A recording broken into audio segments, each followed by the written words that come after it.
Hello everyone, and welcome to the Women's Cave.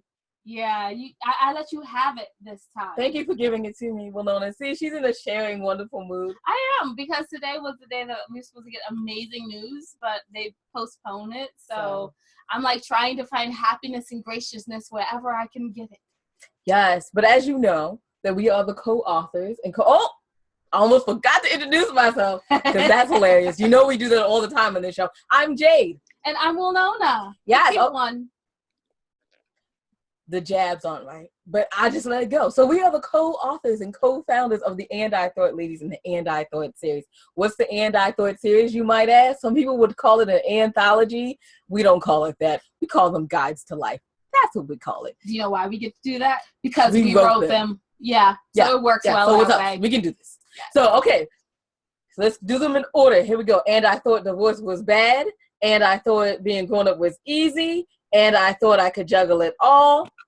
But just finally available, you guys. I mean, finally. Yeah. That took forever. Yeah, it did. And I thought I did my journey alone. Now, if I could suggest a book, I really like book 4. And I thought I did my journey.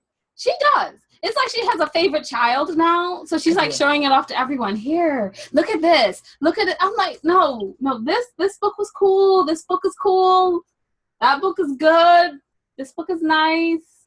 But whatever. But they're all available on Amazon.com, BarnesandNoble.com, and we will chicken scratch you out a personalized copy if you order it from andwethought.com. I think what she means is because I can't write none of these. That's just not like happening. A signature. Like we'll put your name in it and chicken scratch because we really have bad handwriting.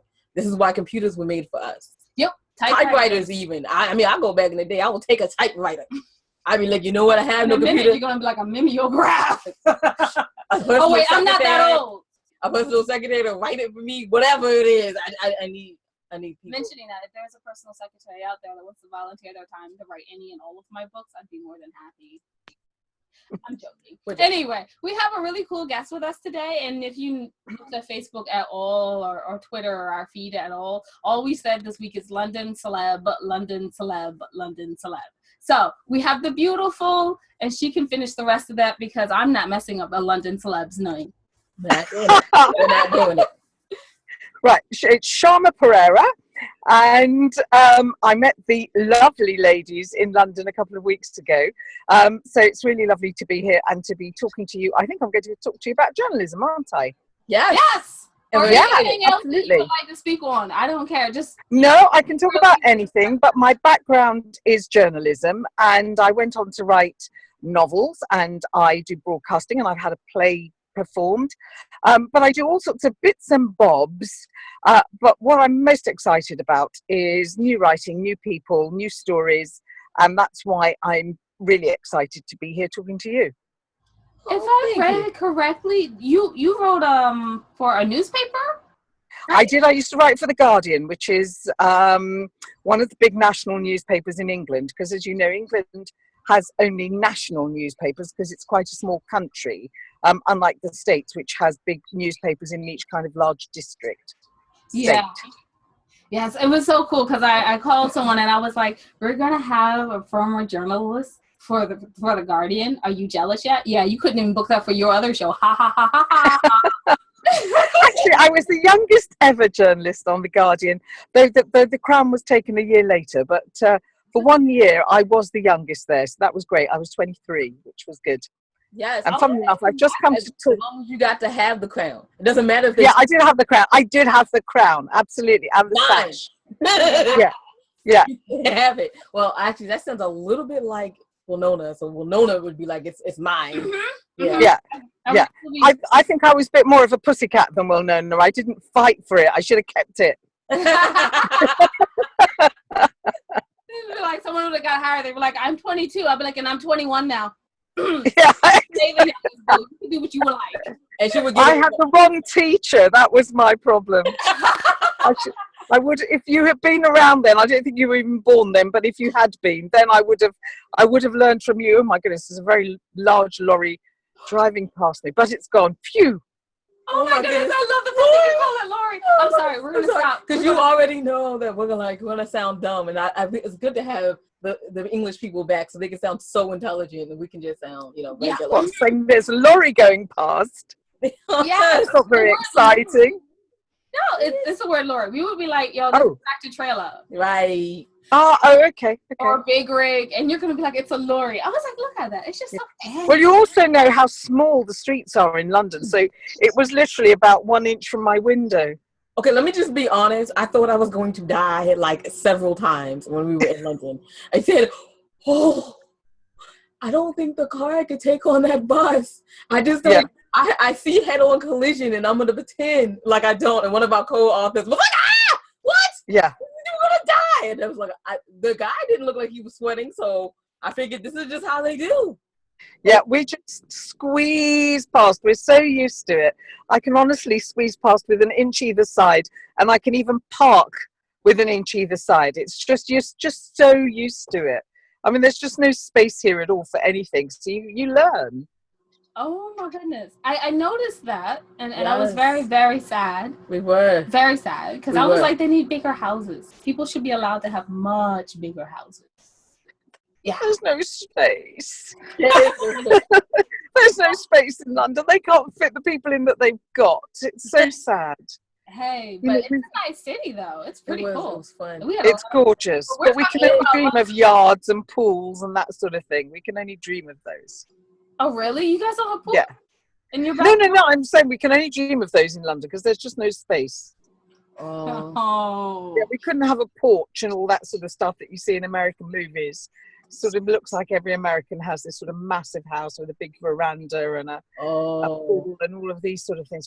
There's no space. Okay, well, I'm going to go with I do not have a massive house. I have a nice house, but it's not massive. But I do have a massive porch. I have a massive deck, and then I have a front porch, which makes me happy. And well, there you are, you see. And a garage. You could probably put my entire house on your porch. Well, come on. Hey. When you come on over, come on. I'm coming. When you come over, you got to hang out. Yes, okay. We're near DC, so that's exciting. So we'll do lovely like, food and like, I don't know, steak. Is that what you guys think is stereotypically American? Yeah. Well, especially now you've got Trump taking charge, and as you're near DC, I guess that's all you'll be eating, actually. He lives in New York. Not be saying DC. Yes, well, I believe he's staying in New York as well. Yes, that's true. But I kind of think he's going to have to turn up at the White House every now and then, isn't he? Yes. I guess. And what about the Pentagon? Doesn't he have to turn up there as well? I didn't quite understand. You know, actually, I probably know as little as Trump. I should be your president. So You probably make a good president too. Yes, and you have an English accent, so everyone will love you. Yep. yeah, There you go. Everyone will love you. So we're talking about journalism and how you were the one at The Guardian. How did you decide you wanted to be a journalist? I always knew I wanted to be a journalist. I was probably about 14 or 15 when I decided that. I wanted to be a music journalist to begin with, and there was a big magazine over here called the New Musical Express, which was huge. It was a big national magazine, and when I was still at school, I used to do reviews for them. So bands that you will never have heard of, like Sparks and Snafu and GT Moore and the Reggae Guitars, very English bands. So I used to do reviews when I was at school. Then I left school at 16 and I did all sorts of funny little jobs in offices. And then when I was 17, I heard a radio ad, unbelievably, for cub reporters. And I followed up and I became a copy reader for a little organisation called the Fleet Street News Agency, which is, if you kind of imagine Reuters as a football, Fleet Street News Agency was the head of a pin. So it was a tiny, tiny little organisation, but it did the same sort of job, which was sending out reporters to find stories in London and to sell them to the national press and to the evening papers in London. So that's what I joined. I was just shy of my 18th birthday. And I've done it ever since, really. So you're still currently in the journalism world? Well, yes and no. Well, no, because I think once you've been a journalist, you never stop being a journalist because you're obsessed with stories, you're obsessed with news. So I always have the news on the radio or the TV. I'm always reading newspapers. I'm always on Twitter, reading my Twitter feed, or on BuzzFeed, or on Reddit, or whatever. You know, I'm always kind of following current affairs. It's my obsession. So I don't think you ever stop being a journalist. And now what I do is I'm what's called a talking head over here. So you just, if somebody wants a bit of, wants a commentary on something, they will ring me up and say, Shayma, what do you think about teenage pregnancy? Or what do you think about Donald Trump? Or what do you think about this? And then I would go into studio and talk about it. So you have the job I want. Yes. Yes. Well, I have the job that you'll probably have. It's just that you are significantly younger than me. So obviously, by the time you get to my grand age, you will probably be the person. Of 36. Not be the person, but you'll have that. The grand age of 36. Yeah, I probably will be. 36 is baby. You know, you're a little baby. Not my grand age of 36. Oh, good. Your grand age. I was saying you're 36. My grand age of 36. Oh my God, I wish, but thank you. But you do look like quite a few 36-year-olds that I know, so that's why I'm assuming. I sadly you'll have to add at least 20 to that, but never mind. Carry on. Wow, I would have never guessed that. Great. I would have never guessed that ever. So after we can finish this, I need something about lotion and for skincare. Oh, Bobbi Brown, and the latest one that I absolutely love. Oh goodness, why can't I think? It will come to me. They do the best, absolutely best foundations. It will come to me. I've forgotten, but Bobbi Brown, of course, is always great. And MAC. Oh, yes. Yeah, she loves Bobbi Brown and MAC. Yeah. I don't love MAC. I'm not a huge MAC fan. I like MAC. Don't get me wrong. Please, you guys, do not put hate comments because I said not. And there are many other makes available. One hastens to add. Yeah. I mean, I actually do love Smashbox and stuff like that, but that's neither here. Well, I didn't know that one. And Urban Decay. Urban But Decay. you guys have like really cool regulations for your makeup, so half of our makeup probably doesn't make it over. But so no, that's probably true, actually. Yeah. And actually, I use Butter London because it has less stuff, like less bad stuff in it for you, and it actually makes your eyelashes grow. So that's exciting for the mascara. Does it? Well, nothing has ever made mine grow. Fall out. Right. So I'm a huge Butter London fan. When people ask, "Oh, your eyelashes are so pretty," I'm like, Butter London, you guys. Butter London. It's a beautiful thing. It is. Okay, It is. swinging back around, because we Yeah. have not learned or mastered the segue, so maybe you could help us. Yeah. Don't. That's okay. That's just in the editing. No, my editor, I love her, but I was like, you don't take out enough. Because, you know, there's some times where I was like, I look weird. You should take that out too. But anyway, that's not Well, important. no, it's not about how you look. It's about what you're saying. Truth. You look fine even when you look weird. So don't worry. Thank you. That's good advice. Wow, we're gonna have to keep that one. So, do you later? We're gonna be asking about if you do classes on how on earth we can become good, like talking heads and journalists and good interviews. But what is the coolest? No. Sorry. My actual question was, what was the coolest interview that you've had? When did you like geek out because you're like, oh my goodness, I'm interviewing this person?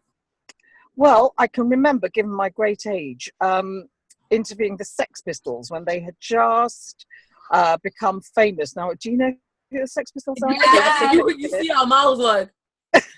Okay, so the Sex Pistols, when they were just sort of being wheeled out, and I was a Guardian reporter sent to have a look at these strange guys. In fact, maybe I was at the Daily Star, but anyway, I got sent to meet these strange guys, and one of them, who I think was Sid Vicious, blew his nose in my hair. So that wasn't great, actually, but it was, with hindsight, it was a great interview simply because I got to be there. I was more a news reporter, so I wasn't doing huge interviews. When I started doing TV, I interviewed lots of interesting people, but they weren't superstars. Oh, I did do Spike Lee, actually. I did do Spike Lee when whatever one of his first films was. He was in London, and I remember interviewing him at the Dorchester Hotel in a suite. But don't ask me any detail because I honestly don't remember. You do know, like, after I get finished with this interview, I'm calling all of my LA friends and being like, I had such a cooler interview than you ever will have. Goodbye.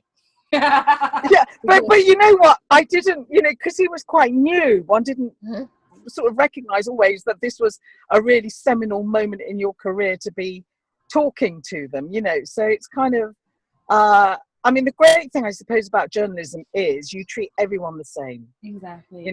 Because it doesn't matter whether it's Spike Lee or if it's somebody who's just had their, had a rocket land on their house and have it, collapse. You are dealing with the same intensity, and in your head all the time is trying to get the story out. And of course, I was a journalist in the early days when we didn't have mobile phones. So we used to have what we call phone boxes in the UK. And we used to run into phone boxes and call the office and dictate the story from our notebooks.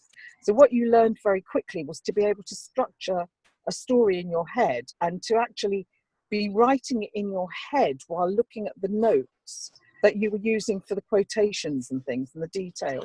So that's a great way to learn about writing. Yeah, do you offer classes in that? Because I know several writers that will take that class. Yes, yeah, no, I teach creative writing and I teach blogging. The one thing that I am really good at is structure. So I did write novels, but actually I didn't have many stories to tell because I'm a journalist. I tell other people's stories. I don't really have my own stories to tell. And so, but what I really could see, having done long form in fiction, was what it requires to actually properly structure information and make it work. So I do teach it. Next time you come over, we'll do it for a laugh. Oh, no, you won't do it for a laugh, and you'll be and like, then you can. We'll be like, what? Okay, wait. No, you're doing great writing. You don't need to learn but what all writers can do with is just refreshers every now and then, So we can do a refresher with a bottle of Prosecco and some chocolate. Yes, white chocolate. I'm kind of like, don't like dark chocolate. No, we get whatever chocolate you want to have. No, I'm bringing white chocolate. I'm not asking for white chocolate. You'll have to bring it because there's no way I will buy white chocolate. That's just pure sugar. I would buy dark chocolate. Right. Anyway, I digress. White sugar is pure sugar. I digress because Winona and her white chocolate, like, she is a thing. She's like, oh, I don't want the dark chocolate. I want the white chocolate. Who does that? But we've been friends forever, so it doesn't really matter. Winona does that. That's who does it. So I'm gonna just say you covered like 3 of my questions now. You did. So now I'm down to like 1. Okay, what's that? Because she's a good journalist. Exactly. So she knows the answers. Well, I have to guess where you're going, because that's what journalism is, isn't it? You've got to go, okay, that's the question. Where is that question going? So you're trying to work it out and go towards it. Exactly. Apparently, I'm a really bad person at like surprising you, because I was like, that's gonna be my question, and then this answer should lead into this question, and I was like, she's covered all of them. I have one question left. Jade, help me out here. And I wanted to know more about your play, because you mentioned that you had a play, and I wanted to know more about it. Yes. Well, it was called, I'm not sure if I'm allowed to say it on your show, but it was called S***T happens. Poo. As we would say, Okay. as we would say here. Thank you. And it was a short play, which it probably sounds quite weird, but it was about a barking dog that was driving a family crazy, because this dog kept barking outside their window. And it was quite funny, and it was completely unsuccessful. So it ran for about 2 weeks, and then that was it. And I have not been asked to write anything since. But I have to tell you, as a writer, I think that writing for theatre is the hardest form of writing. Yeah. And I think also, I used to be on something called the Olivier Awards panel, which is the same here as the Tonys are to you. Mm-hmm. So I used to be on that panel for a couple of years. And so you're seeing everything that's on in the West End. And then I was on their affiliates panel, and I now have a theatre reviews blog. And what I really look at whenever I'm seeing a play is the structure of the play, the dialogue, just the way that it's been slotted together. And I think it is such a difficult art form, because you are writing in 3D. You know, the person can't imagine what you're writing. They've got to actually make it happen. And so for me, the greatest form of writing, which I have not excelled at, I have had a play on, but I would be lying to you to say it was a great piece of work. It was just a piece of work, as we would say here. And but playwriting is fantastic. It's really amazing, and that's, I think, what people develop into doing. It's great stuff. Wow, I'm just trying my hand at it again. I mean, when I was 14, I got asked to represent like a school and then a county. Wow. In playwriting, but that's not important because I hate. She's a genius. I hate playwriting. No, but it's hard. That's why it's really hard. Yeah, because you're creating so much. I just went to see actually that appalling. I'm sure all of you loved it in the States, but the Lazarus, the David Bowie. Which was written by Enda Walsh. He's a really brilliant Irish playwright. He's written some of the most extraordinary theatre I've ever seen. But actually, I thought Lazarus was the worst script I'd ever had the misfortune to both hear and watch. It was just dreadful. Obviously everybody's so sad that David Bowie's dead. They're all saying, "Oh, it's great stuff," but it's rubbish. There you are. That's my opinion. And then we'll get really strong comments, and then I'm gonna just let you know that I have not seen that play. I haven't seen it. So we should put a disclaimer here. The thoughts and yeah, no, you have to put a disclaimer. We're making a joke. Anyway, so my one question, and absolutely. Do you feel now that journalism is dead, or that writers have a real place in the world? Because you hear a lot more that like journalisms and creative writers don't really have futures anymore. Right. I think you have to separate journalism and creative writing, because journalism is not about the imagination. It is about looking at facts and creating a story from reading the facts. Whereas creative writing is, purely from the imagination, and it's magic. So one is factual, one is magical. Even if you're writing factual stories, they still feel magical because they are a perception of the world. They're subjective, and usually there's a lesson in them. There's not always a lesson in journalism. If we're looking at Trump, it will take us decades to know what the lesson is of that, or of Britain coming out of Europe. We can't possibly know what will happen, but a writer gives you a story that is complete in itself. So you know exactly what that journey has been, and what has happened to the people in that journey or the things in that journey. So there must always be a place for creative writing, always. For journalism, I think journalism will morph. We're now into the age of, I'm sure you've been discussing it in the States as well, what we call the fake truth, which is just lies being told by organizations and individuals where people are starting to believe them. And in a way, that is creative writing, but not to be confused with creative writers, who I think the genius of creative writers, the genius of what you're doing, is that you are taking all the ingredients of everyday lives and people you know and turning them into magical cakes and three-course meals. You know, each set of ingredients, you're creating and cooking something new. But the journalist is actually constantly looking for the same recipes because they're trying to create the same patterns. They're trying to recognize patterns. So it's a really different way of using information. So journalism, don't know. Creative writing will live forever. I said it was one more question, and I'm going to go with 1B, because your answer actually led to another question. And if I can keep it in my brain long enough to ask it, it'll be great. The question is, which one do you prefer, creative writing or journalism? I personally prefer journalism. And the reason is this: I don't have enough stories in my own head. A lot of journalists become creative writers, but what they actually do, and it's what I did, is they take stories that they know and turn them into a fiction. But a true creative writer finds new stories to tell. They're not retelling someone else's story or even retelling their own story, though most creative writers will start off by retelling their own story because they need to get that out of the way. But once they've done that, they start finding new characters, new people, new situations.